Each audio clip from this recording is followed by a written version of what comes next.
பாரசீக வளைகுடாவுல நடக்கிற கடற்படை பயிற்சிகள் பத்தி நீங்க நிறைய கேள்விப்பட்டிருப்பீங்க. ஆனா அந்த பளபளக்கிற போர்க்கப்பல்களுக்கு பின்னால உலக எரிசக்தி சந்தையோட எதிர்காலத்தையே மாத்தக்கூடிய ஒரு முக்கியமான செய்தி இருக்கு. அதைத்தான் நாம இன்னைக்கு ஆழமா பார்க்க போறோம். இந்த நம்பரை கொஞ்சம் பாருங்க. 2,10,00,000.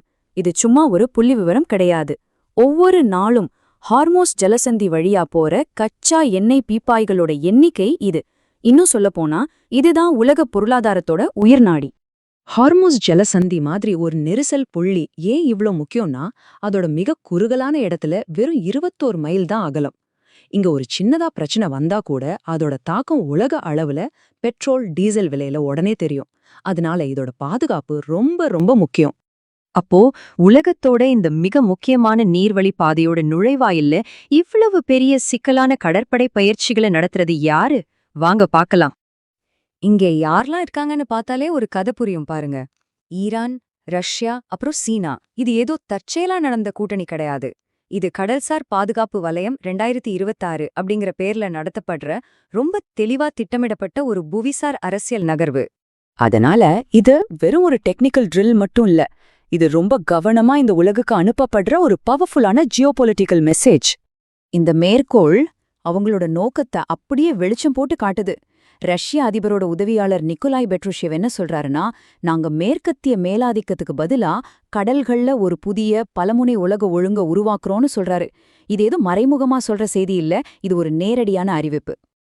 அப்போ இங்க நடக்கிற போட்டி என்னன்னு பாத்தீங்கன்னா, ஒரு பக்கம் பல வருஷங்களா இருக்கிற அமெரிக்கா தலைமையிலான ஏற்கனவே இருக்கிற கூட்டணிகளை வச்சிருக்கிற கடல்சார் ஒழுங்கு, இன்னொரு பக்கம் ஈரான், ரஷ்யா, சீனா மாதிரி நாடுகள் ஒன்னு சேர்ந்து உருவாக்குற இந்த புதிய மாற்று பாதுகாப்பு கட்டமைப்பு.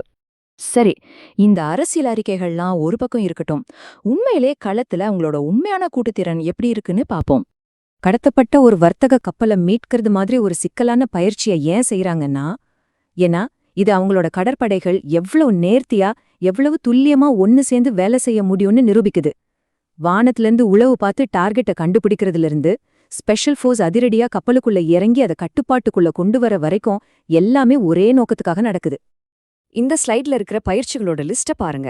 இது கடற்கொள்ளையை தடுக்கிறது, பயங்கரவாதத்தை எதிர்க்கிறது மட்டும் இல்ல.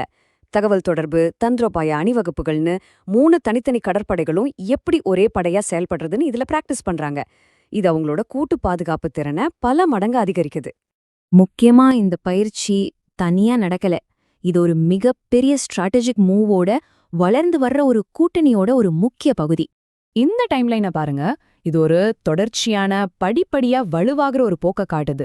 2019 ஆரம்பிச்சது, இப்போ பிரிக்ஸ் அமைப்போட சேர்ந்து விரிவடைஞ்சு ஹார்மஸ் ஜலசந்தியில வந்து நிக்குது. இது ஒவ்வொரு வருஷமும் நடக்கிற பயிற்சி மட்டும் இல்ல, இது ஒரு கூட்டணியை கொஞ்சம் கொஞ்சமா கட்டுற வேலை. மறுபடியும் பெட்ருஷேவோட வார்த்தைகள் அந்த பெரிய திட்டத்தை நமக்கு தெளிவா காட்டுது. பிரிக்ஸ்க்கு ஒரு முழுமையான உத்தி சார்ந்த கடல் பரிமாணம் கொடுக்கப்படணும்னு சொல்றாரு. இதோட தெளிவான அர்த்தம் என்ன? பிரிக்ஸ் இனிமே ஒரு பொருளாதார குழுவா மட்டும் இருக்காது, அது ஒரு சீரியஸான இராணுவ மற்றும் பாதுகாப்பு அம்சங்களையும் கொண்ட ஒரு சக்தி வாய்ந்த புவிசார அரசியல் கூட்டணியா மாறும்ன்றதுதான் அவங்களோட நோக்கம். சரி, இவ்ளோ விஷயங்கள் நடந்துட்டு இருக்கு. எரிசக்தி பாதுகாப்பு, சந்தை நிலவரம், இதுலெல்லாம் கவனம் செலுத்துற ஒரு ஆய்வாளரா உங்களுக்கு இதுல இருக்கிற முக்கியமான செய்தி என்ன? ஏதோ அதுதான். இனிமே ஹார்முஸ் ஜலசந்தியோட பாதுகாப்பை தீர்மானிக்கிற சக்தி மேற்கத்திய நாடுகள் கிட்ட மட்டும் இல்ல. ஈரான், ரஷ்யா, சீனா, இந்த 3 பேரும் சேர்ந்து உலகத்தோட இந்த முக்கியமான எரிசக்தி வழித்தடத்தை பாதுகாக்கிற, இல்லனா அவங்க விருப்பப்படி சீர்குலைக்கிற திறனை நிரூபிச்சிருக்காங்க. இது எரிசக்தி சந்தைகளுக்கு ஒரு புதிய யதார்த்தத்தையும் ஒரு புதிய சவாலையும் உருவாக்குது. ஆக நாம ஒரு முக்கியமான கேள்வியோடு முடிக்கிறோம். இப்ப நாம பாக்குற இந்த பயிற்சிகள் உலகளாவிய வர்த்தகத்துக்கான ஒரு புதிய பாதுகாப்பு கட்டமைப்போட அடித்தளமா இருக்குமா? நீங்க என்ன நினைக்கிறீங்க? தலைப்புச் செய்திகளுக்கு பின்னால இருக்கிற இது போன்ற ஆழமான ஆய்வுகளுக்கு எங்களை பின்தொடர்ந்து சந்தா செய்யுங்கள்.